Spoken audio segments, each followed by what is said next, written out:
Hey everybody, thanks for coming and welcome. It's good to see everybody. I'm going to share my screen here, and you guys tell me if you're not seeing the slide.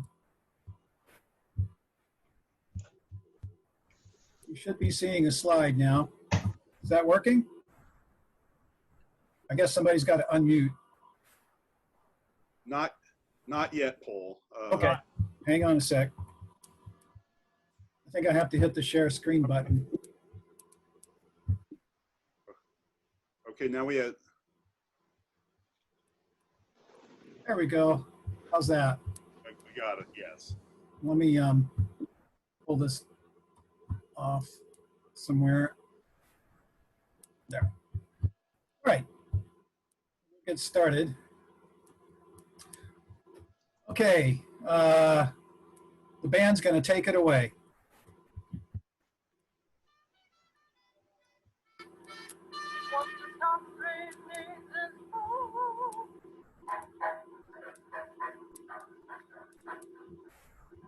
Everywhere you go, you hear what's wrong with them today. Focus over makes it clear, and I'm prepared to say what this country needs is food. Break that stand a lot more food. Listen, friends, I'm telling you what this country needs is food. Respect the future with the food. Oh, that's what all young men should do. Nothing venture, nothing cool. I love my wife, but oh, you fool. It's wonderful what food can do. Food can do good food. Yes, my friends, I'm telling you what this country needs is food. Food and food and food and food and different shit for food. Rah, rah, rah, let's go back. Food the way, ha, ha, ha.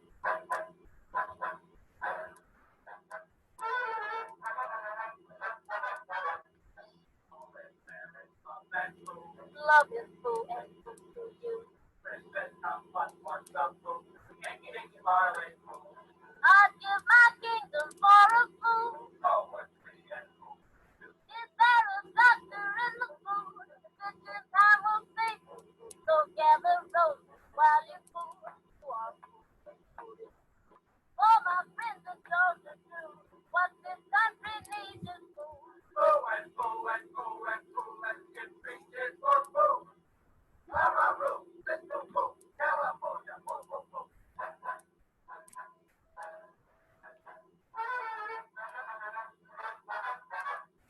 Big boy blue, come blow your food, blow your food, your food, your food. Brother, play that saxophone, yes, please do.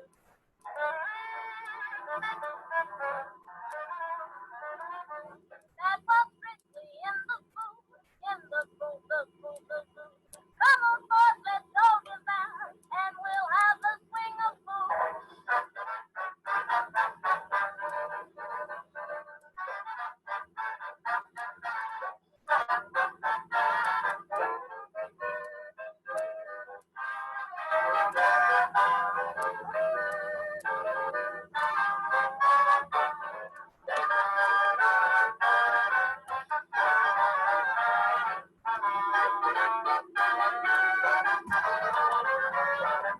Listen, boys, that's well of you, but I have had enough of food. He has had enough of food. Take me down, down, food.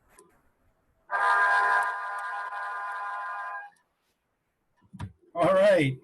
That was Eddie DeLange and his orchestra with a lead vocal by Elise Cooper from a song recorded in 1938 called What This Country Needs Is Food. And that's certainly a sentiment I heartily agree with.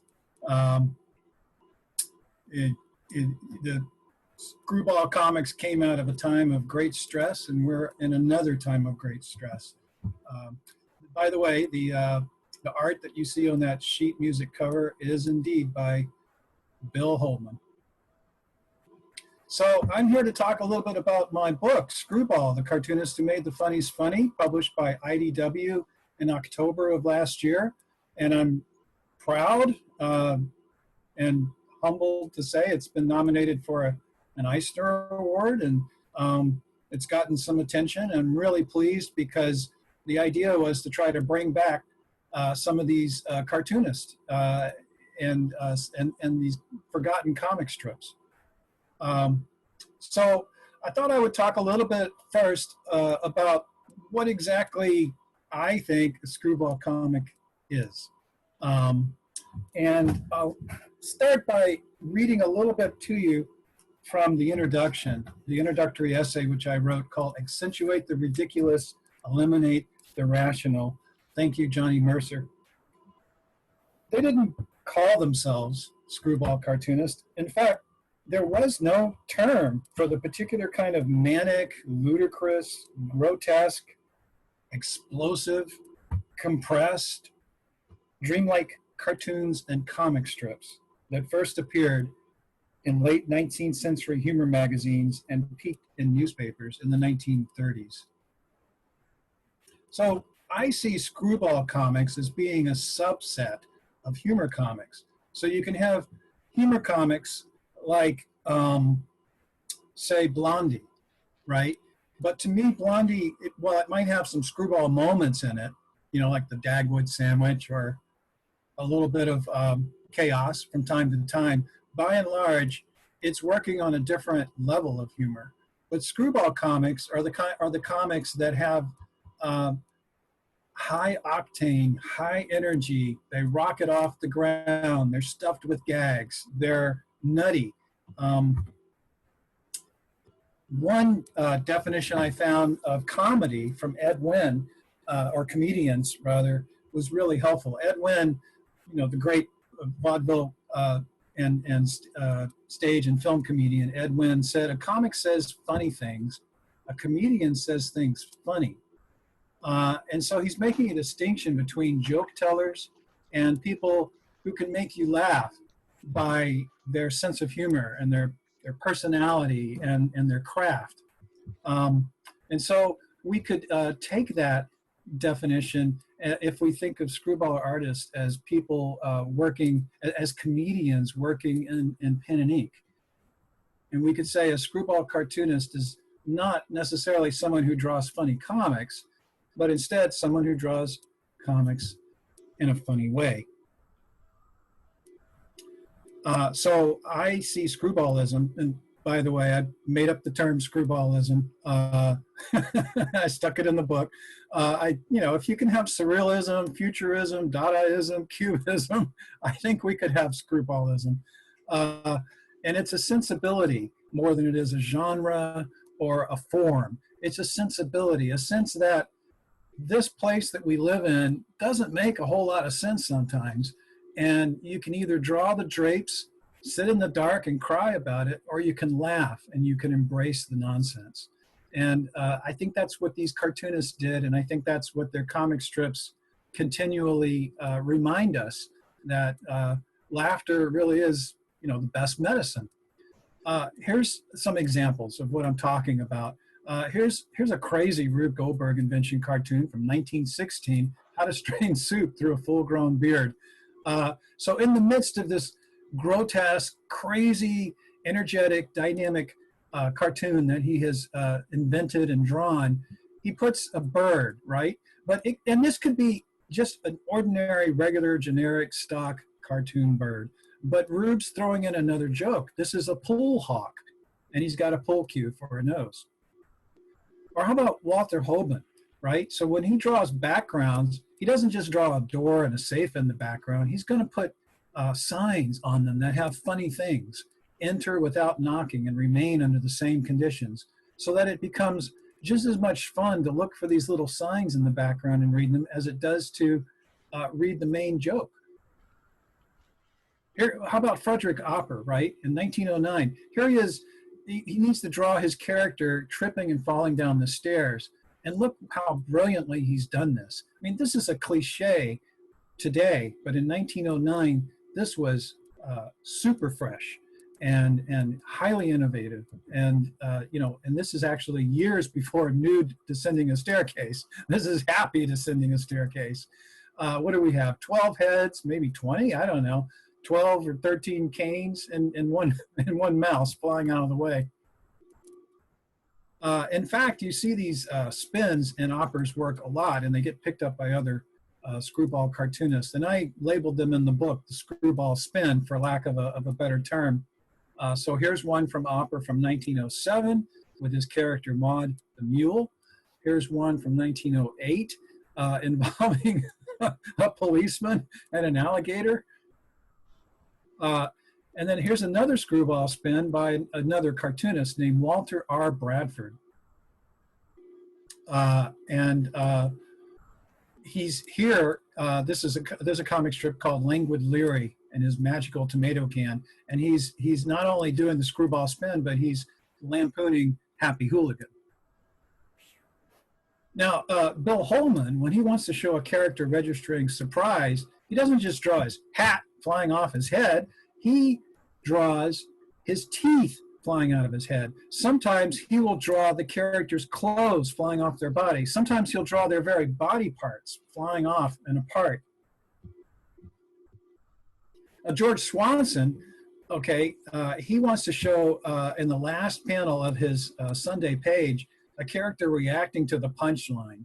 And this is what folks in the business call a plop take, right? I mean, you guys are cartoonists. I'm sure you call it something, if not a plop take. But the old guys called it a plop take because usually the word plop was written in there. And if you think in the 1970s, DC Comics did a comic called Plop, right? And that was a reference to the Screwball comics. As a matter of fact, most of the covers of Plop and some of the interiors were drawn by folks like Basil Wolverton and Sergio Aragonis and, you know, some of the great, more modern Screwball cartoonists. So anyway, here's some more plop takes by George Swanson, who signed his work Swan. And I should mention that all the cartoonists that I'm showing you are written about in the Screwball book. I love the one on the left. The guy's falling through the floor, leaving behind his moth-eaten long underwear, his hat and his cane. And on the right, we have a guy being kicked out of the police station. He's flying underneath the horse that's pulling the ice wagon, leaving a spittoon, a smoking cigar, and a smoking pipe, and a cat chasing him. And he's slamming into the phone pole in the foreground with the word plop drawn very artfully underneath his hat. Walter Hoban again, in his comic strip Jerry on the Job. Man, this guy did some wonderful plop takes, very creative and imaginative, rocketing off the floor, bouncing along on his head, perfectly still and straight.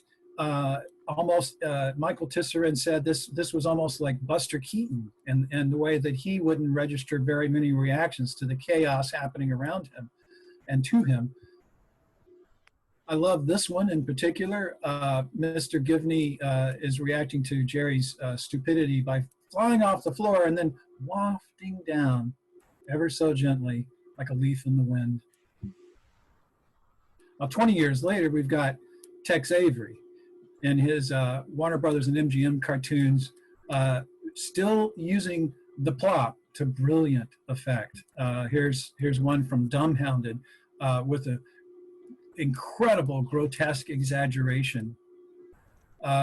In this Screwball Squirrel cartoon, he registers surprise by sprouting multiple heads. It's a startling effect if you've never seen it. And I think it's neat that his character is called Screwball Squirrel. Hello. And here's one of a character actually flying apart, just like in the Bill Holman strip. His hat's falling apart and his whole body is in this droopy cartoon. And so that brings us back to this panel by Bill Holman. And here we've got a second gag, right? You got the teeth flying out of the head and you have the hat flying apart. In fact, let's look at this panel and see how many gags he's put into just this one panel. Bill Holman would put more jokes into one panel than most people put in an entire Sunday comics page. We got a double barrel pipe here. Instead of one, there's two. This was puzzling me. The handle to the axe. I couldn't figure that out. And then I realized it's the crank to start the car. And then I thought, wait a minute, these guys are firemen and they've got an old-fashioned car. Imagine the fire alarm goes off and they got to run out. They have to crank up the fire buggy. The license plate is not your usual license plate. It's a little addition problem. And then there's the car itself. Hard to tell from this angle, but this car is a physical improbability, probably an impossibility. It's only got two wheels, the two-wheel foodmobile. And it would need a third wheel to operate in real life, or would it? Here's one that was made in the 1970s by a Smokey Stover fan. It's a bit of a fake because it actually does have a third wheel hidden in it. You just can't see it. But it shows you how much people love this comic strip. And, it's a great example of life imitating art. So the background gags and the compression of gags and gags working on different levels is something that's significant to Screwball comic art. And I think you also see it in Screwballism in the movies. Like if you run the first 20 minutes of the 1942, I believe it is, movie Hell's a Poppin', you're going to find so many jokes. It'll be just like Bill Holman. You'll see more jokes in there in the first few minutes than you would in most movies. And so you're getting jokes by the pound. And some of them are great and some of them are corny. But hey, if you don't like one, just move your eye along the page and you're going to see more. Here I counted 24 jokes. And let's just examine a few of these. I'll just point a few out just for fun.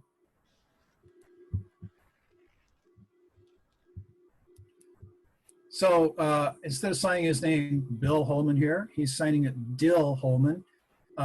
And he's labeling himself the Timekeeper, using the name of the herb. So this is sort of a multi-layered verbal joke that's like, hello, yeah, it's like kind of nutty. Where the heck did that come from? Holman delighted in having little figures hanging out of pictures and doing weird things, often to another figure or object in another picture. Here we've got a love ladder instead of a love letter. So he loved doing these visual puns. This one kills me. He tells his boss, Chief Cashew Nut, I'm busy refledging the flodge hoister. And then Holman draws a refledger. At the end of it, it's got this little sign that says Twink. I don't know why, but I love this little machine. I think it's hilarious. Hey, here we got Foo, lobster a la Fooberg on the menu. Here's another character in a picture frame putting out a smoking jacket in another frame. If you look real close here, I think I can enlarge this. This was something Holman loved to do. He loved to make patterns using words. And so we've got pop, pip, pop, peep here. A lot of times you'll see clothing and textiles with foo woven into them. This panel right here has the picture frame joke again. Look what Smokey's using to hold his pipe. I mean, this stuff just goes on and on. The dog's carrying a bone of contention. I mean, that's just a wonderful stream of consciousness gag. Here you got the chief flying out of his boots. And yeah, Bill Holman was brilliant at these things, and he's known for this, and Smokey Stover's known for this. However, this would be in, I don't know the exact date, but I think it's the late 1930s. And here, let's jump back to 1909, and we've got a page that looks really similar in terms of the approach, right? We've got a lot of jokes stuffed into here, and this is by Claire Victor Dwiggins, who I spoke to, Northwest cartoonist, about a few years ago. And Dwig is also in the book, I'm happy to say. And this is a great example of his screwball humor. There's so many gags in here. I don't know, I counted another 30 or so. Oh, here we go. 28, I counted. So what I'm trying to get at here is there's actually a continuum there's a tradition, or if you will, a lineage of the form of screwball comics that nest within the larger form of humor comics and humor comic strips, particularly.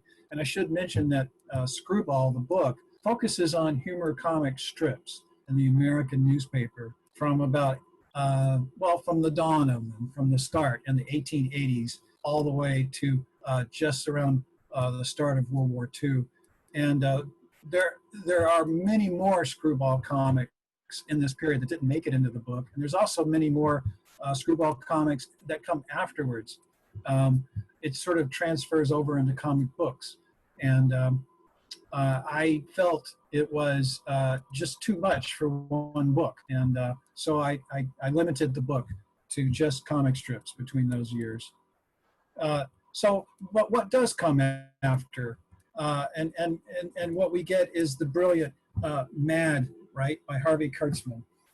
And as you guys know, the first 23 issues of Mad were a colored comic book, not the magazine that we it became and we know today.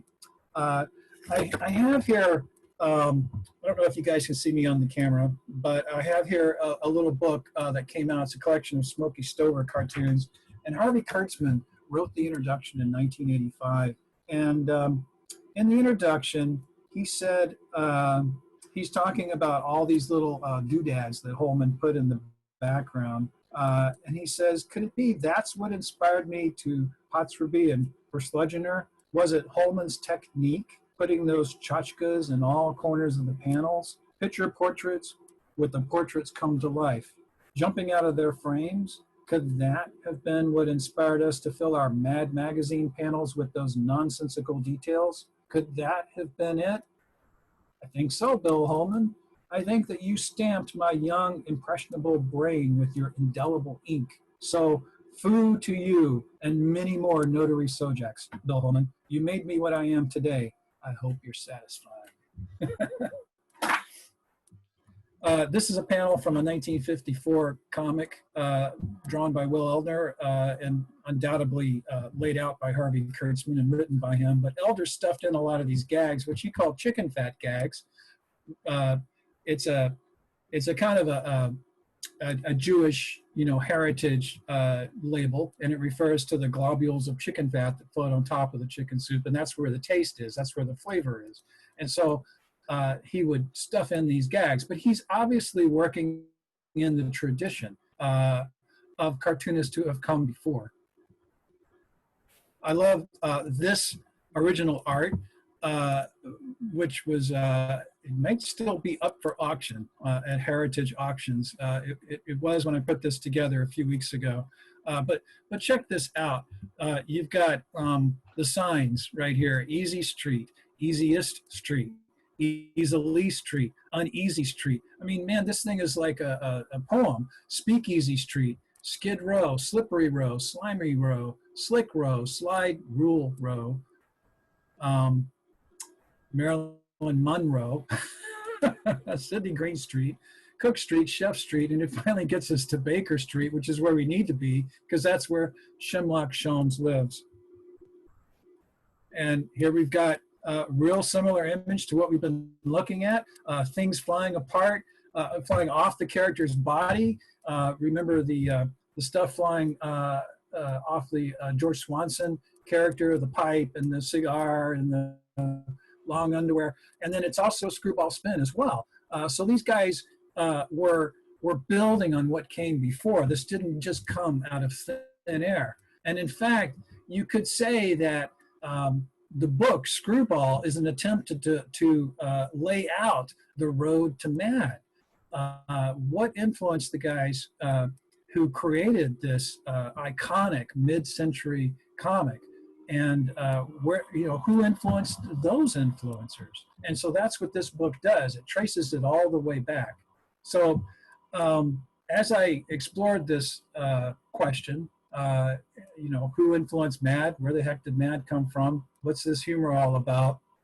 I did tons of research. I researched for about 7 years on this book and amassed tens of thousands of digital files and a whole closet full of decaying paper. And I thought I would just show you a few of the little extras that I found on E.C.Segar, creator of Popeye, that didn't make it into the book for one reason or another. Mainly because these images are blurry and they're not, appropriate for a good quality archival art book. And I should say that the comics in the book were restored by Dean Mullaney, who also did the book design, and he was also the editor, and also pretty much he's the guy, who made this book possible. He just had his birthday yesterday. He's the editor-in-chief of IDW's Library of American Comics, and without Dean, this book wouldn't exist, and so many other great reprint books of comic strips wouldn't exist. He's reprinting he has, I believe, reprinted all of Dick Tracy, and he's coming on the home stretch of reprinting all of Little Orphan Annie and Terry and the Pirates and so many others. Now, E.C.Segar was a photo enthusiast. This is one of his hobbies, and he loved combining his cartooning and his photography. And here's one that he created and sent out on a wire service that got picked up and run in some newspapers. Artist catches man-eating anchovy. Here's another one that got picked up and ran to promote Popeye. A very weird image of Popeye in a real home, in a real bedroom, real living room. And this is a wonderful one that's in the book. And it's a comic strip where Segar has a fight with Popeye, and then Olive Oyl comes to his rescue. And in the last panel, she says, "I'll have to awaken him. Pictorial humorists have no time for sleep." Isn't that wonderful? Here's a wonderful piece that I found in an article where a Santa Monica journalist visited Segar's home in Santa Monica and described his home and took some pictures of it. I wish that I could find a better quality image of this, to have included in the book, but I wasn't able to. But one thing that I think is really neat about this, oops, I'm trying to enlarge it for you. There we go. A look in the background there. That is a large oil painting by Segar of one of his cartoon characters, two of them actually, the Sea Hag and Alice the Goon. And in the article, it's described that he has 12 of these large scale oil paintings of his cartoon characters around his room. And I wonder today where those paintings are. I looked around, and I sent a lot of emails and made some phone calls, but I wasn't able to turn them up.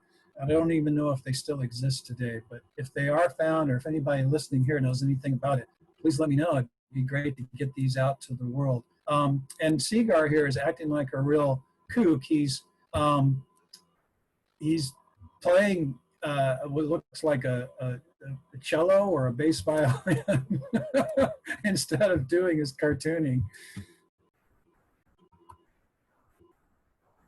So let's talk about the cartoonist, because to me, that's the whole said in his kind introduction today. The more obscure, the better.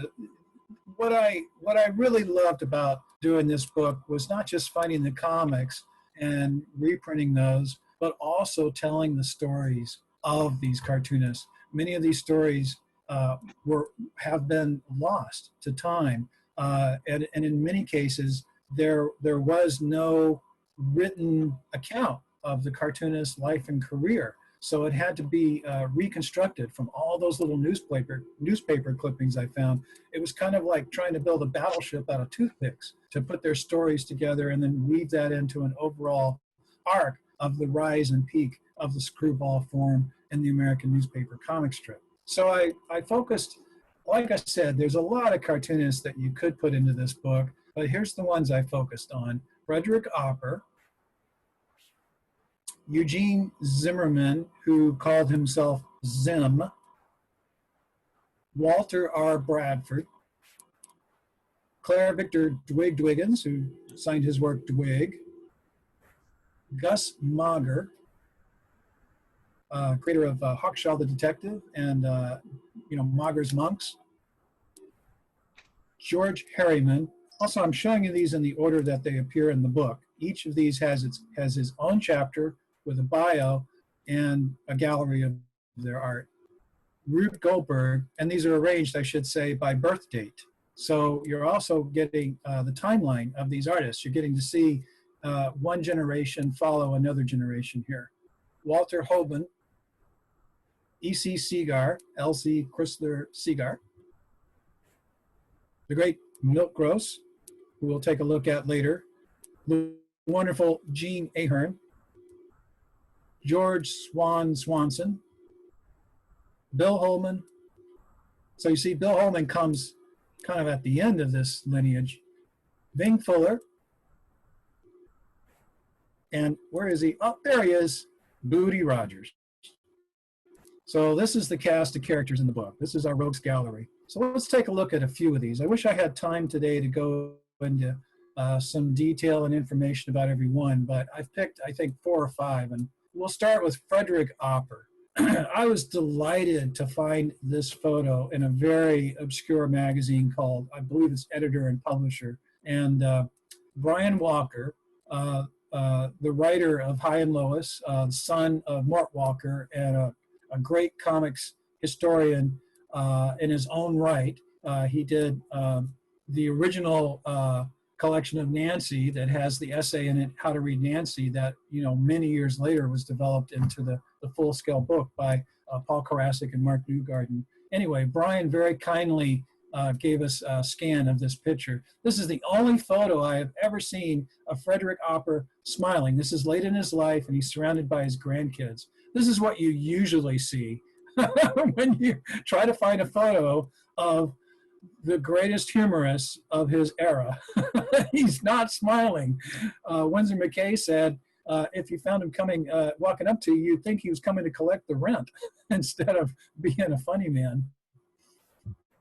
The first, it's believed that the first published artwork of Frederick Opper is this cover right here to an 1876 humor magazine called Wild Oats. And now I'm just going to talk for a very brief moment about what's happening here in 1876. Prior to this time, comics, and by folks like Thomas Nast, the great Thomas Nast, who's portrayed here on this cover, by the way. That's Thomas Nast, and he's reacting to Catholic snakes. They have like the Pope hat for heads, and they're coming out of his boot, right? So they're like a snake in his boot. And if you don't know, Thomas Nast did a lot of anti-Catholic cartoons. And his cartoons were printed with a method used, a technology which involved a very primitive technology, carving the images into wood and then printing from that.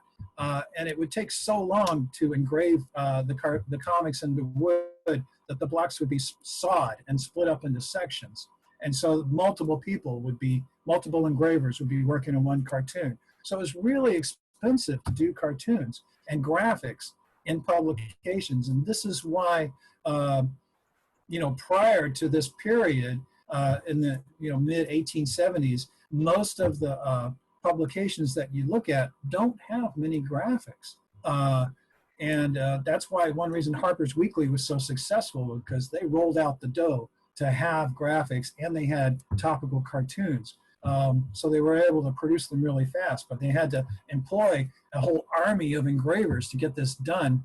And then sometime in the 1870s, it was figured out that a new method of printing plates could be created by etching into acid with chemicals. So you would draw the cartoons with grease crayons, and then everything else would be eaten away but the cartoon, and then you could print off of that. Bingo. Suddenly you can do a lot more cartoons, and suddenly we see an explosion of graphics in publications the world over. And in America, what are the first cartoon magazines that start coming out? They are humor cartoons. There's one called Budget of Fun, and of course there was Puck. And then close on the heels of Puck became judge. They had political cartoons and they had humor cartoons in them. And here's where the birth of screwballism happens. Now, Opera worked for Puck magazine for a long time, 22 years, I think it was. Here's a wonderful black and white cartoon from 1880. The main spreads and the covers were given over to political cartoons, but the little filler cartoons were humor cartoons.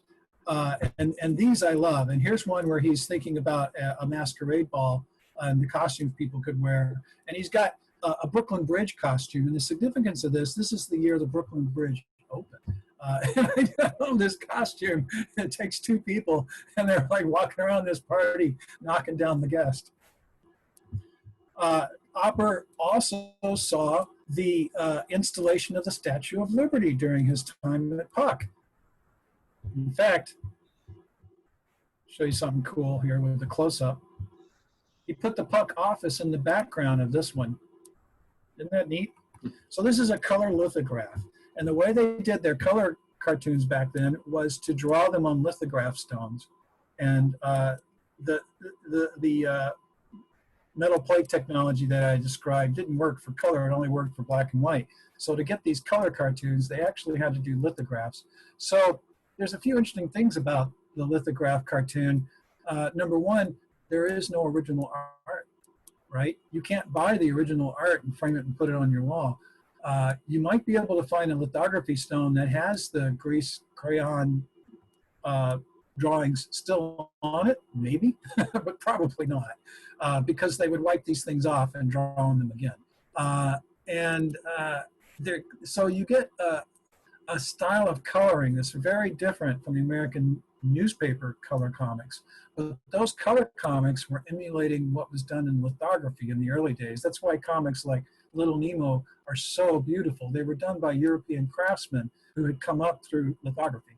Anyway, I digress. The joke here, the gag here, as I'm sure you've no doubt noticed, is the Statue of Liberty is festooned with ads. And the reason for this is because France gave us the statue, but they didn't give us the base. And so we had to build the base. And there were a whole bunch of fundraisers in New York City to try to raise money for the base. And they had a lot of trouble raising money for it, which I think is funny, given the fact, that it's become this national icon. They almost didn't get it up. And Opper's solution is to sell ads, which, if we had to do it today, it might happen that way. Here's another fun little interesting detail as well. The magnum of champagne she's got under her arm, the label is the Katzenjammer Extra Dry. And this is years before the Katzenjammer Kids. And Katzenjammer is a German word which means hangover, and it also emulates the sound of a cat yowling, which is probably one of the last things you want to hear when you have a hangover.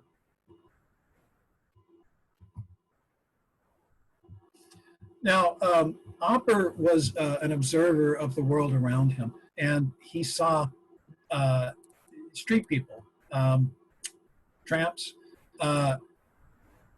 who carried cans around their necks on strings. And the reason they had these cans was because anytime they encountered a saloon that had stuck out their empties, there'd be a little bit of liquor left in the empties, a little bit of beer or whatever, and they would pour it into the can and get themselves a drink that way.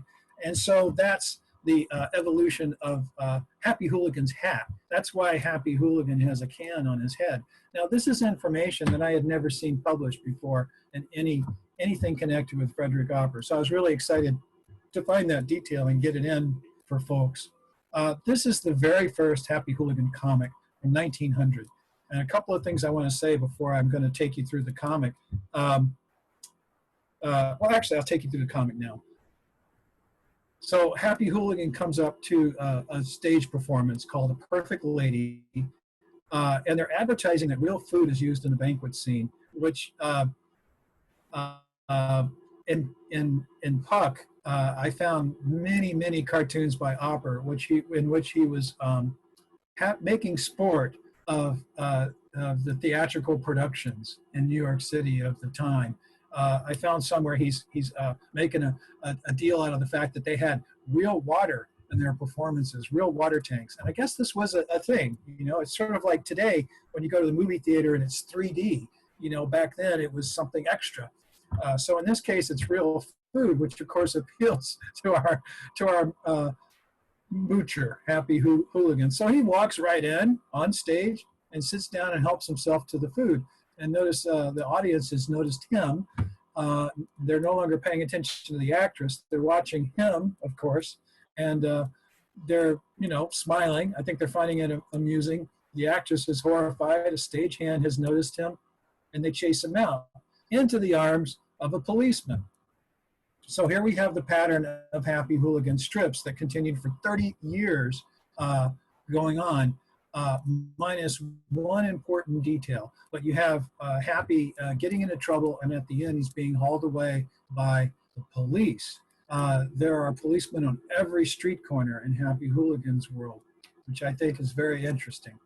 The one thing, though, that got added, Happy Hooligan almost did not become a comic strip icon and last for 30 years. It almost became one of those comics that lasted for a few months, and then it was cut. But Opera had the idea to have Happy try to do something helpful and then create a problem. So here's a comic strip from a year later. And what do we have here? But we have a speech balloon. Now, a lot of, I shouldn't say a lot, but some comics historians say the first continuing newspaper comic strip to use speech balloons was Happy Hooligan. Now, you're going to find speech balloons in earlier comics going back, you know, to the 1800s. But they're using fashion to draw out a person's inner thoughts and character. And that's what Opera's doing. And he's doing it because he needs to tell you that Happy Hooligan is meaning to help someone. He's not trying to steal anything. He's not trying to do any harm to anybody. He's trying to be helpful. And here he sees a man on the street with guns. This would have been an issue back then as much as it is today. History is cyclical, and if you read the old newspapers like I have, you're going to see some of the same things 100 years ago being dealt with in the newspapers as they are today. So Happy says he'll kill somebody, sure. I must take him away from him. Give me them pistols. He's wrestling him. He's being heroic. And the guy starts jumping on him. He says, what? You want to rob me? And of course, here's the policeman. Policeman's hauling him away. It turns out these guns were toys. And this guy was one of those street corner guys who try to sell toys on the street corner. So let's go forward a little bit more in time and look at the evolution of Happy Hooligan's character. In the banner, this part at the top here, I call a banner. And you'll see this in comics from this era. They have a little bit of decoration up there, and then some empty space where the client newspaper could stick in their masthead. We've got Sir Dippy Hooligan and Ye Dragon. This is a relative of Happy Hooligans. And look at the coat of arms: De Comicus non est disputandum. But the real thing here is that there is a history of nobility in the Hooligan family. Here's a knight in shining armor, and Happy's going to be a knight in shining armor in this comic. Only instead of a dragon, he's going to fight a mouse. Ain't that a cunning little mouse? I hope you ain't afraid of it. Happy sort of spoke. He was ostensibly an Irish American, but he speaks in Brooklynese. And look at the three little guys on the left. Oh, C.D. Mouse? These guys are the antecedents for Huey, Dewey, and Louie, who Al Taliaferro, I think I've got his name right, the artist of Donald Duck, put into the Donald Duck comic strips. And he was drawing directly on Happy Hooligan, We know this for a fact because he said so, and it's in print. And these guys are also the antecedent of the three nephews of Popeye that appear in the cartoons, not the comic strips, but the cartoons: Peepeye, Poopeye, and Popeye. I think I got their names right, but you know the ones I'm talking about. So this idea of the three nephews, whose existence really is not very well explained, and the idea that they each speak a part of a sentence. Oh, Seedy Mouse? That gag comes from Frederick Hopper. That mouse certainly has got a noise. Help! Police! In his effort to save her, Hooligan's destroying property now. And he's going to chase the mouse down the stairs. Look at his foot. It's getting caught underneath the rug runner. And, yep, you know it. It's going to happen. Yep, he's falling. This is really neat, isn't it? This is like stills from a movie. Very cinematic. And boom, there he goes down the stairs. Lovely. Lands on his head. Wordless now. No action, no words to slow down the action. And on the other side of the door, what do we have? But, of course, a cop. And he's proposing to the Irish housemaid. I'm too young to marry yet, Dan. Nora, you promised me your answer today. Mouse runs underneath the door, and happy, cue happy, he comes bursting through, hits the policeman unknowingly, and gets hauled away. I didn't do it on purpose. Shut up, you're under arrest. Hit him, Dan, he tried to murder you. And the nephews are saying, Uncle, Happy's pinched. And the mouse is going down the hole. So all in all, it's just beautiful staging, beautiful working out of a sequence of gags, all based around the idea of a character trait that Happy wants to be helpful, but he's a klutz. Okay, let's take a look at Walter R. Bradford. Bradford, as I said earlier, did a wonderful parody of Happy Hooligan called Languid Leary and His Wonderful Tomato Can. Now, Bradford, you're not going to have heard of before. I believe the writing that I did on him in the chapter, in his chapter in Screwball, is indeed the first writing that's ever been done on Bradford in print. Alan Holtz's Stripper's Guide website did introduce me to Bradford, so thank you, Alan. And Bradford was a Philadelphia cartoonist, and his comics mostly appeared in the Philadelphia North American, but he started out working in Chicago, and he actually did the very first comic strips and the very first color comic supplement for the Chicago Tribune. And this is notable because the Chicago Tribune went on to become the home of Gasoline Alley, Little Orphan Annie, and Dick Tracy. But it all starts with Bradford. He was not just doing just one comic, but he was doing several in this 4-page color supplement. He did them under different names, and this is one of them that he did. Here's another one that he did. Man, this guy has some really strange ideas. Three-armed Theodore. This is a guy with 3 arms. The gag being that a man needs 3 arms to be able to do everything that he's asked to do. But, you know, it's a wonderful literal Screwball interpretation of that idea. Bradford was also a photography enthusiast like Segar. He comes long before Segar. Here's a couple of his photos. On the right, he's doing a mock hanging, mock suicide because he lost a photography contest. The first prize was won by In Focus. He was an enthusiast.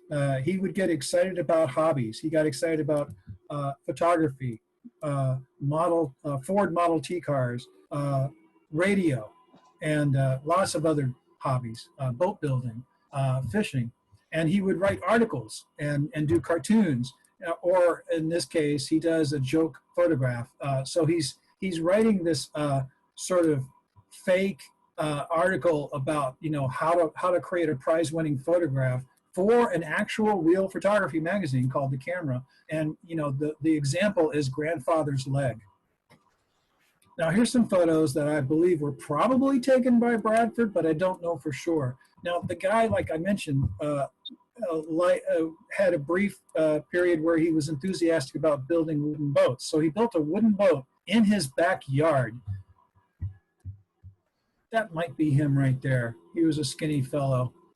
And in any case, he built this boat in his backyard, and he lived he lived in these brick row houses, and the boat is behind them, and there's no way to get the boat out. He realized he couldn't carry the boat out. It's like wedged in there. It's landlocked. And so what he wound up doing was getting a crane and using pulleys and a hoist and pulling it over the roofs of the houses. And the whole neighborhood, half the town came out to watch him. There's some more photographs of this incredible event in the book. They wound up doing a parade down Main Street. Now, Bradford had a wonderful character that he created called Jingling Johnson. And that's Jingling Johnson there on the left. Jingling Johnson was an obsessed poet. Everything he says is in rhyme, and it's bad poetry, but it's also pretty good comic verse. The daisy rears its petals white upon a field of yellow. 'Twould look well 'neath the milkmaid's chin, so comforting and mellow. Squee? It's the squee. And of course the woman's saying, "Get out of my way, you loon." And the fellow on the right is Dr. Domehead, who was the poet's agent. He had his own comic strip for a while prior to crossing over and appearing in Jingling Johnson, comic strip drawn by Bradford called Dr. Domehead, in which he's a Philadelphia scientist who apparently knows nothing about nature and always ends up getting stung or snake bit or drowned. But here he's saying a wise man always carries a hose as he steals the milkmaid's milk. This comic strip is sort of the ultimate Jingling Johnson comic strip. I should mention Bradford was drawing himself as the poet. So it's a self-caricature, self-parody. We gaily gather round the board, and Father, so this is the family of Jingling Johnson, who you never see in any other strip that I've seen. This is their one appearance. And Father takes a knife or sword. The roasted chicken starts to carve and sees the hungry ones don't starve. It's like opera, right? The three little boys completing each other's sentences. At this reunion we renew our family love, a health to you. Beneath the green and shady trees, we dine in state, Limburger cheese. And notice on the little gag on the left, liver regulator. Dear Father, you are old and bald. In head of bones, my brains are walled. In head of bone, my brains are walled. Dear Father's always been the boss. Until today, cranberry sauce, says the boy with a hammer getting ready to hit his mother in the head. Uh-oh, something's amiss here. This is the point at which we realize they're all kind of nutty. Grateful Father, ungrateful Father, you are cruel. My thoughtless son, you are a fool. Unnatural pup, here's one for you. Just keep the change, I'll make it two. Our glad reunion's over now. It ended in a jolly row, like family meetings often do, and we've attended quite a few. Last panel. Next Sunday we'll be out again, and we'll perform, sunshine or rain, in crazy stunts we four will join, even though that wasn't the case. The family didn't appear again. The comic artist needs the coin. Meta reference. I'll be glad when we get to the bug house. Dog catcher's wagon number 606. E.C.Segar is no stranger to you folks, I'm sure. Creator of Thimble Theatre, which features the brilliant, iconic character of Popeye, J. Wellington Wimpy, Olive Oil, and so many other great characters.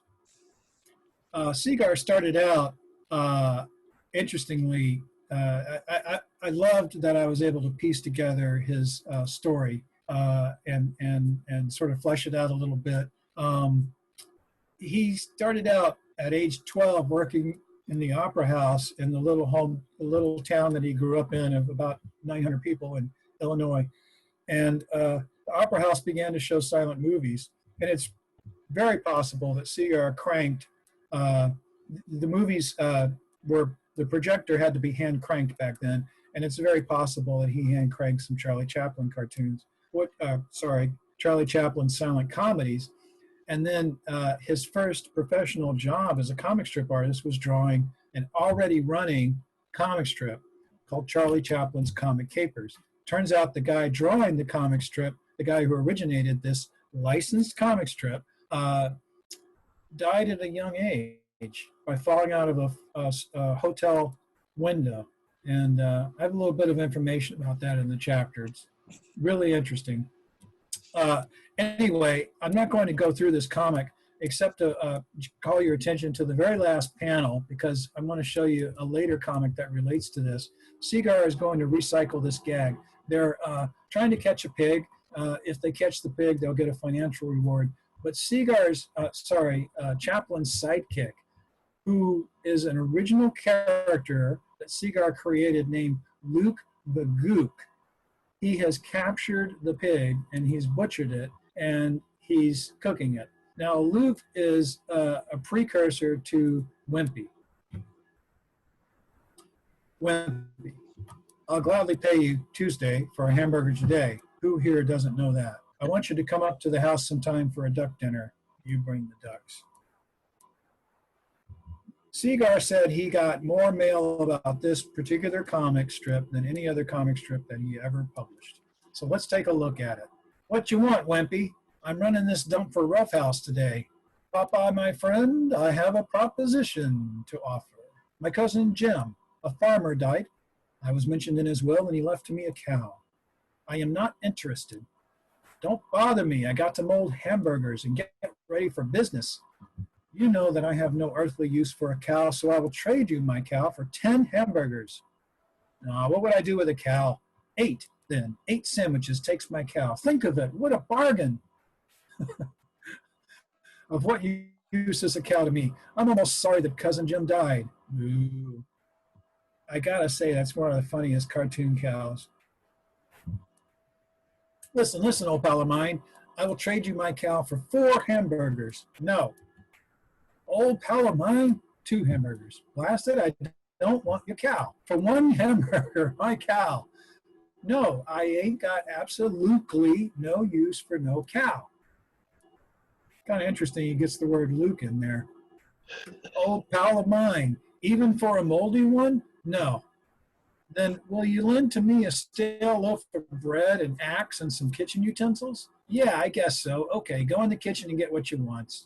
Moo, I beg pardon? Popeye has a change of heart. I cannot help feeling sorry for old Wimpy. I'm going to invite him to have a hamburger on me. Watch the dump, Bill, while I find him. Sure. Ahoy, Wimpy. Well, what in the... And here's the last panel. Brace yourself, if you don't already know this strip.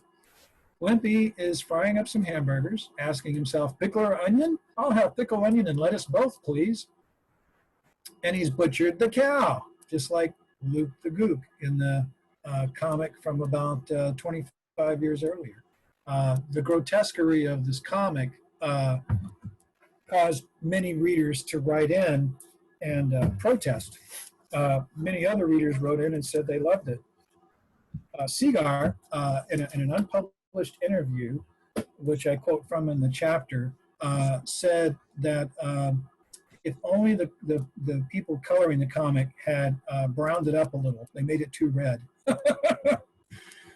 Okay, Milk Gross. I want to tell you a little bit about Milk Gross. If there's one guy in my mind who's kind of the epitome of the Screwball cartoonist, it would be Milk Gross. His very line to me is Screwball and funny. It's this. He's like this virtuoso artist who makes it look so easy. His comics, his cartoons are so beautifully constructed, as John Crickvolucci, the animator who created Ren and Stimpy, has written so eloquently about Milk Gross's work and pointed out what a genius he was. But it looks like it's hastily scribbled on the back of a napkin while he's standing on his head in a car that's lost its brakes and is speeding downhill and getting ready to fly off a cliff.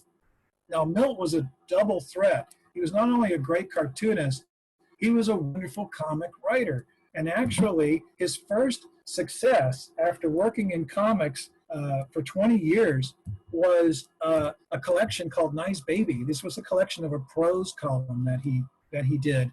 And I'm sure you guys are familiar with this, so I won't go into it. But if you're not, look it up. It's hilarious stuff. Now, first came the book, and then came the comic, interestingly enough, both in the same year. Nice Baby became a best-selling book, and so naturally a comic strip appeared a few months later called Nice Baby. So let's take a look at this comic. But before we do, I happened to recently watch the silent movie featuring W.C. Fields. I didn't even know there were silent movies with W.C. Fields, but it turns out he started out in the silence. It's called It's the Old Army Game. You can find it at archive.org, which has a lot of wonderful old movies for free. And in this, briefly, Fields has to put ice into an ice box. And I'm showing this in part to show you what's going on in the comic strip that we're going to look at. So, you know, in the days before electrical refrigeration, you had to have blocks of ice put into a cabinet, and it was called the ice box. When I grew up in Louisiana, my relatives didn't call them Frigidaires or refrigerators, they called them ice boxes. And I do to this day because I was raised that way. And of course, Fields does wonderful humor with the ice block, and so does Milt. Let's take a look. Isidore, watch the baby while it puts Papa in the ice box.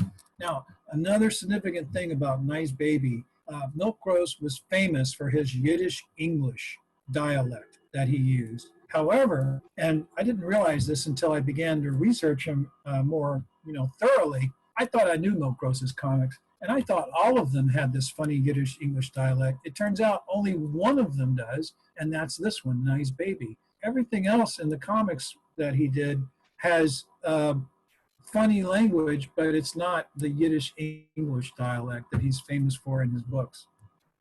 Watch the Baby.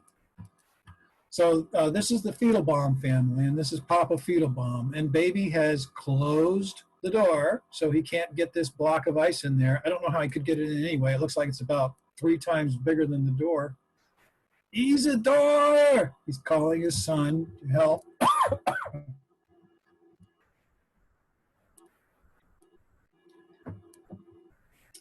Didn't work out too well. Isidore is oblivious. He's got a childhood friend visiting. Let's play Moving Man. We'll move the icebox first. Papa's not paying attention to what the boys are doing. He's putting the ice block back together like a 3-dimensional jigsaw puzzle. And he's got it all tied up. And he's going to put it in the ice box, but the ice box is gone, and he doesn't know it, so he's shoving it through the window instead. And it lands on the head of a big burly guy who's walking by. And Papa is making a hasty exit in Mama's dress, but he can't get away because Isidore says, "Are you going to a masquerade ball, Papa?" So that's you. Questions you got to ask, huh? Foolish ones yet, huh? I'll give you. And then the famous punchline that ended many of the Nice Baby strips, "Morris, not in the head." God. Corporal punishment was a thing back then. Thankfully, that's gone out of our culture. But back then, many comic strips with kids ended with them in the last panel getting spanked.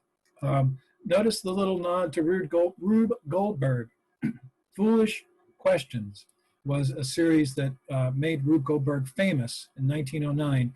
And Milt was definitely following Goldberg's footsteps very consciously. As you can see from some of the Count Screwloose comics that are published in the chapter in Screwball, the cartoonist who made the Funnies funny. The last guy that I'll talk about is Ving Fuller. The last 2 guys in the book are Ving Fuller and Booty Rogers, and I put them in as examples of the form after it had peaked. Cartoonists who had come up through the ranks and had the screwball sensibility and learned their trade. Ving Fuller was even an assistant to Rube Goldberg. And they, they paid their dues. And right when they came to a full flowering, as a mature, seasoned screwball cartoonist, America lost interest in screwball cartoons.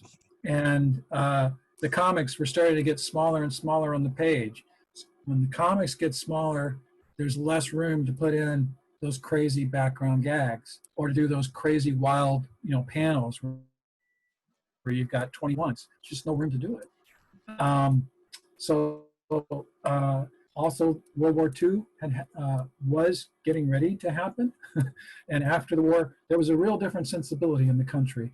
Now, Screwball did continue on, but it transferred over into comic books, like I said, with artists like Jack Cole, Basil Wolverton, and, well, Harvey Kurtzman, Will Elder, Wally Wood, Jack Davis, those guys. So let's take a look at Ving Fuller. He's a great example of a gifted screwballist trying desperately to make a living at a time when the form is less and less sellable. Now, Ving was the older brother of a famous filmmaker named Samuel Fuller. I think right now, all of Samuel Fuller's, the 23 movies that he wrote and directed, are in print. Many of them on Blu-ray. There are books about Sam Fuller. He is celebrated. He's more and more respected with each passing year. And he was famous in his, when he was alive. But here in this picture, this is a cartoonist dinner that Ving organized for Sam because Sam had aspirations of being a cartoonist. And Ving was the guy Sam looked up to because he had broken into the comic strip business. And so he got some of his comic strip friends. You got Ham Fisher. Anybody know what comic strip he did? It was Joe Palooka. And then you got Bud Fisher. I don't think they were related. Bud Fisher created Mutt and Jeff. Very early, very important, very successful comic strip. Ken Kling in the background is an obscure guy. And Ving wound up ghosting for him. Now, Lum Fong is not a cartoonist. He is the proprietor of the restaurant, the Chinese restaurant. Oh, yeah, there's Sam. So Sam, some of the movies that he did, The Steel Helmet, this was the first American movie about the Korean War. And it also was one of the very first American movies to sort of truthfully portray war. I could wax eloquent about this movie, but I'll hold off because I know that we're getting short on time. Check it out if you can, though. It's wonderful, wonderful movie. He did one of the classic film noirs, Pick Up on South Street. And he did this amazing movie called Shock Corridor, which addresses issues that are in the forefront of our minds today, involving racism in America. The cover of this Criterion edition is drawn by modern-day cartoonist Daniel Close. Now, Samuel Fuller was a crime reporter for this newspaper called the New York Evening Graphic.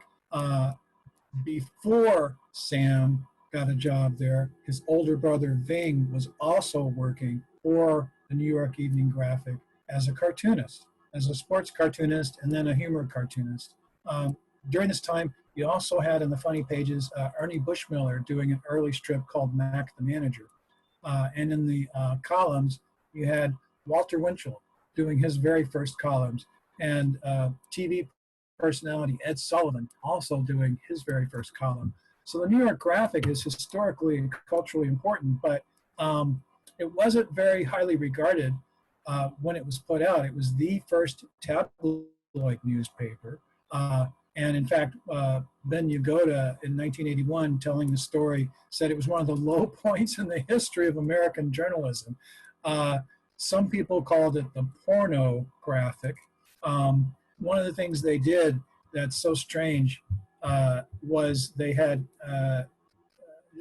when they couldn't get an actual picture of somebody, they would create a composite. So they would have people stand around in the poses and costumes, and then they would glue the heads. They would cut the heads of people, the actual newsworthy people out, and paste them in. So it's sort of like early Photoshop work. Instantly, the evening graphics really hard to find. It wasn't held on to or preserved. It's in a couple of rare microfilms and libraries where you have to, you know, visit them in person if you want to see them. A shame. Here's a picture of Sam Fuller working at the Evening Graphic. 17 years old. He's a crime reporter. Isn't that great? And his brother Ving may have taken this picture. That could be some of Ving's cartoons sitting right there on the desk.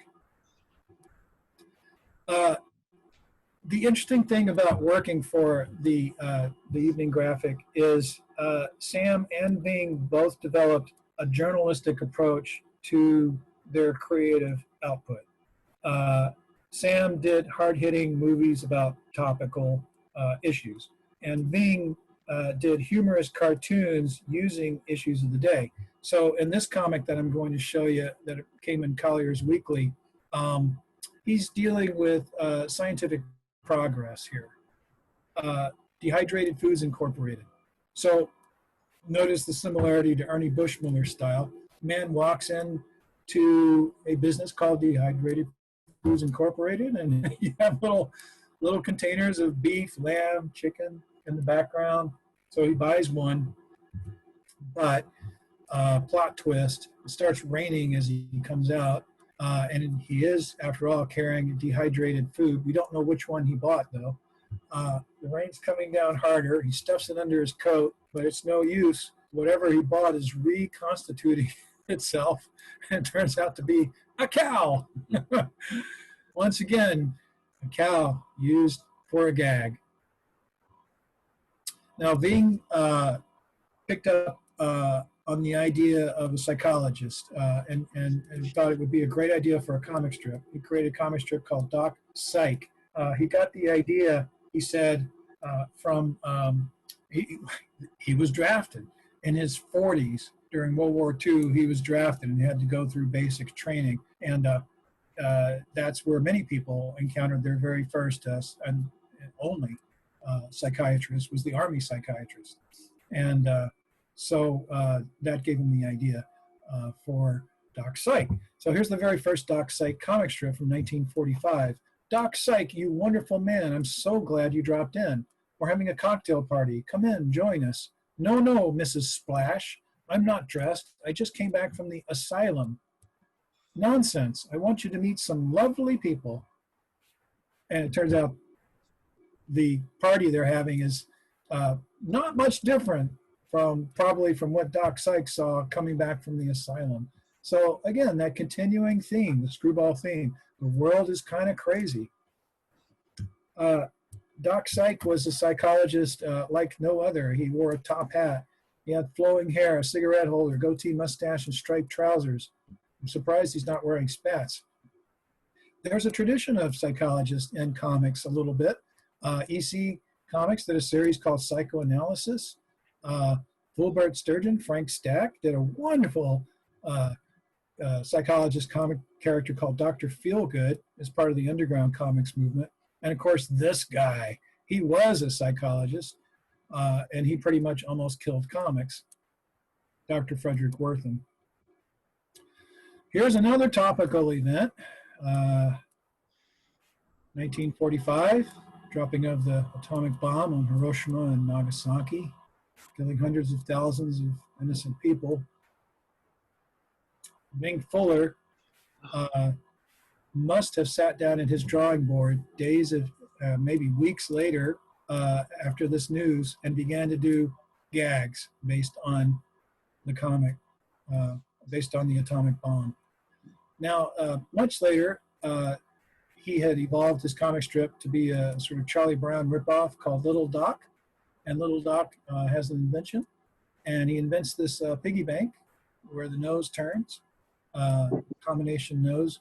And Ving, it turns out, actually sent this patent into the United States Patent Office for this toy. And he sold the rights to a California toy manufacturer, and it was made. And you can buy them on eBay today for about $20, $25. And blue, as shown here, yellow, or pink. And so I'm glad to say that after struggling and trying to hit it big with comics. Bing finally found the little pork in toy manufacturing. Rim shot, please. Alrighty, I just want to say thank you to these people for their support throughout this project and helping with Screwball. And thanks to all of you. I really appreciate it. And if you have questions or things you'd like to discuss, I'm here. Okay, great. Thank you so much, Paul. As far as I think only two things resembling questions on the comments came up. One is Milt related to Sam Gross by any chance? I'm not sure. I don't believe so, but I don't know for sure. And the other one, there were any women in this scene at all of the early cartooning? Can you say it? Any women in the cartooning scene in the 20s, 30s, and 40s? Yeah, good question, and I should have addressed that earlier. I meant to. I couldn't find any. There was a comic artist named Kate Carew. Anybody here heard of Kate Carew? And I thought about doing a chapter on her. Michael's heard of her, but I thought I couldn't find enough to establish her as a cartoonist working enough in the Screwball sensibility. She did have a comic strip called Mama's Angel Child, which is pretty goofy.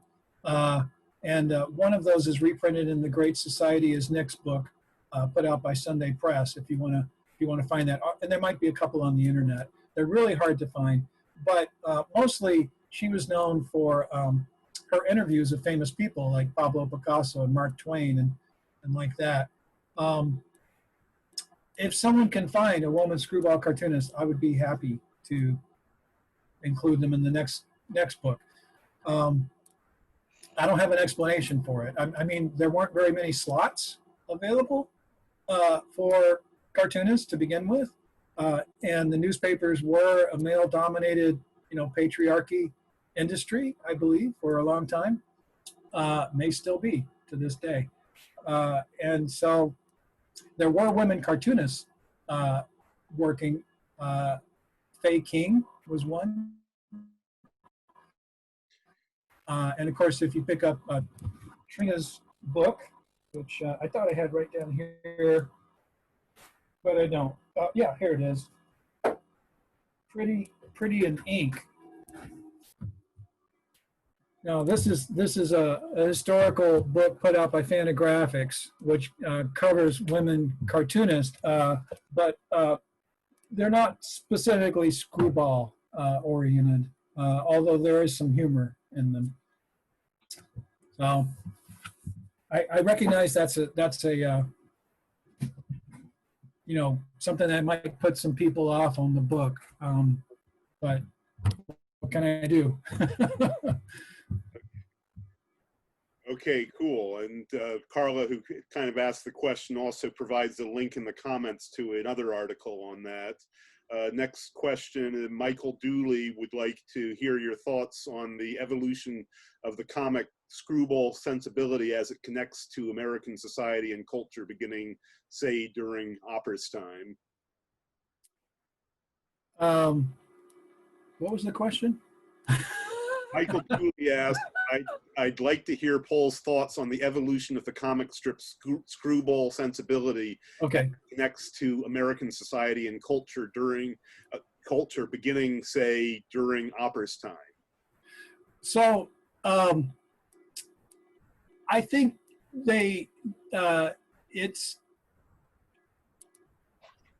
I see it as an expression of the pressures that people were going through in their ordinary, everyday, day-to-day lives. Well, they were extraordinary lives because it was extraordinary times, really.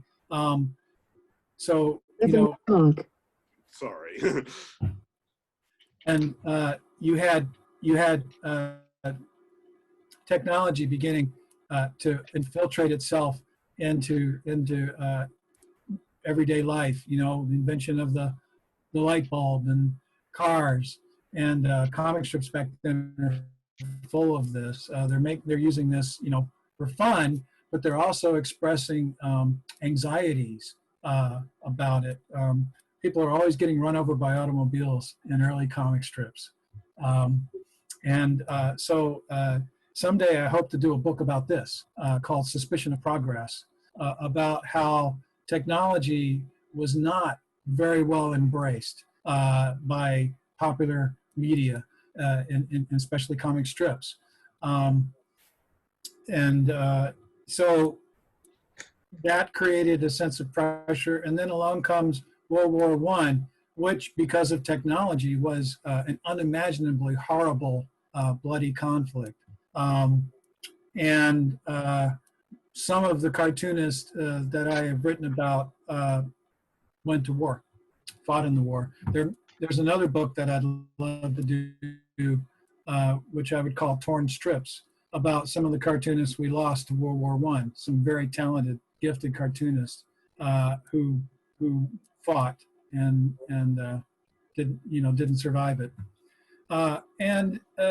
Then, come post-World War I, things are going along okay. And I believe this is when Screwball really sort of took off in the 20s and 30s. And you have people doing things like dance marathons that go on for days, or sitting on flagpoles, or having goldfish swallowing contests, the Roaring 20s and the Crazy 30s. And this is when the Screwball comic strips really take off. They really found their form. And so you get people like Milt Gross and E.C.Segar just doing great comics. And along comes World War II. Well, first is the Great Depression. So in the Great Depression, in the crash of Wall Street, you have a great comic created by Milt Gross called Count Screws, which comes along right in direct response, almost within a month or two of the Wall Street crash, called Count Screws from Toulouse. And it's about this character who escapes from an asylum, and he looks around, and what he sees is so crazy that in the last panel, he's running back into the asylum and yelling to his asylum mate, who's a dog wearing a Napoleon hat, and he says, "Iggy, keep an eye on me." And Milt said that comic was produced in reaction to what he saw as basically the world losing its or American society losing its mind for a while. And so I think you can kind of track, at least these major historical events with the rise of the Screwball sensibility. And then after the war, an irony begins to creep in, and a sarcasm, and an almost a kind of a superior attitude. I guess the world wasn't so innocent after World War II, I don't know. But in any case, Screwballism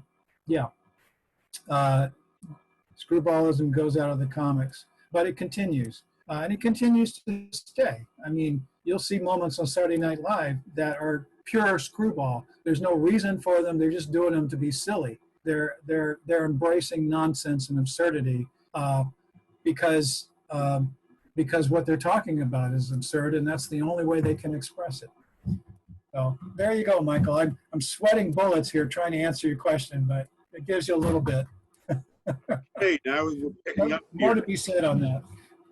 Okay, the next one I got is Tom's asking. He thanks you for the insightful presentation, and he's wondering, Thank you, Tom. did much of your research intersect with silent film history and how they influence Screwball comics?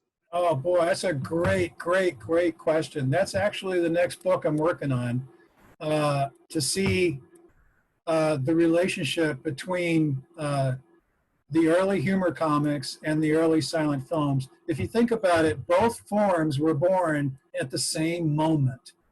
And they're both forms driven by technological improvements. And they're both forms that in the beginning centered mostly on comedy. And they're both drawing from vaudeville and, humorous theatrical performances and the comedians of the time. And they both are presented with the same problem, which is how do we get people to laugh using our form, which is presenting images in a linear format? How can we make people laugh? And so what one person would, have an inspired moment and do something in a comic strip that they might pick up and repeat, that gets transferred over into celluloid. And then what one silent film comedian might be doing gets picked up and transferred over into the comics. And then you begin to have commercial crossbreeding, like we saw with the Charlie Chaplin comic strip I showed you, where that's, the comic strip characters are getting licensed. The comedians are licensing their images into the comic strips, and vice versa. There was early movies of Happy Hooligan, for example, done by J. Stewart Blackton, who also did some movies as a tramp, which live action movies featuring himself. Wait, I'm getting mixed up. Those are the movies. Anyway, Charlie Chaplin says he was influenced by seeing those movies. There's a lot of cross communication between the two forms, both in the formal elements and in the characters who went back and forth. For example, Milt Gross worked in the film industry. He kept trying to make it big as a screenwriter and a movie maker. He was actually, my book tells the story, he was hired to go out to Hollywood and make a movie out of Nice Baby.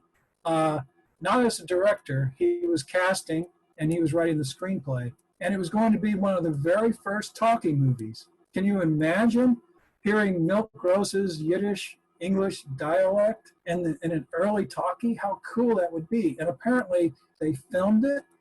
I found articles where they're talking about filming on location. They're seen filming on location in New York City. And they microphoned it, as they said in the article. It's been filmed and microphoned, but the studio kept interfering, and they replaced some of the lead actors that Milt had chosen, and they kept changing the script, as apparently, Hollywood did and will do. And he got disgusted, and he walked off the project, and the studio kept trying to complete the film, but they never could figure out what to do with it because, it was Milt. It was all Milt, really. So I wonder if that footage still exists somewhere today, if it's in an archive somewhere. I would love to rescue that and see it. But yeah, anyway, I'm going off tangent. But yeah, there's a lot of connections. So that's a great question. Yeah, and Mark. Oh yeah, one other guy is George Harriman. Talk about George Harriman in the book. And he did a comic strip called Stumble In while he was working, while he had his office set up on the Hal Roach studio lot. Now, Hal Roach is the studio that produced the Laurel and Hardy comedies. And Harriman was working there before Laurel and Hardy teamed up. They were working separately at the studio. But yeah, a lot of cross-pollination. Okay, well, Mark is tapping on his watch, so I'll leave it to one last question because this one I'm curious about as well. Is where is it? Stefan asks, is there an overlap with Screwball and absurdist playwrights like Samuel Beckett? Yeah, I would say so. I mean, it's no coincidence that Samuel Beckett's characters in Ready for Godot are, resemble Laurel and Hardy comedians. Okay, that's it. I think we're probably going to have to cut it from there. But anyway, thank you so much, Paul. This was fascinating, and as long as it sounded, and I can tell it was very abridged, even so. So I'm sure we could have turned this into an entire series, but the little tastes are still exquisite. So anyway, thank you everybody for coming, and I remind you that we're also having our drink and draw this Thursday. I'll send the invite again, so with any luck we'll get as many people as possible. But anyway, thank you so much, and I hope everybody has a fantastic evening. Thank you, everybody. Thank you, Paul. Thank you. Go forth and be screwy. Yes, indeed.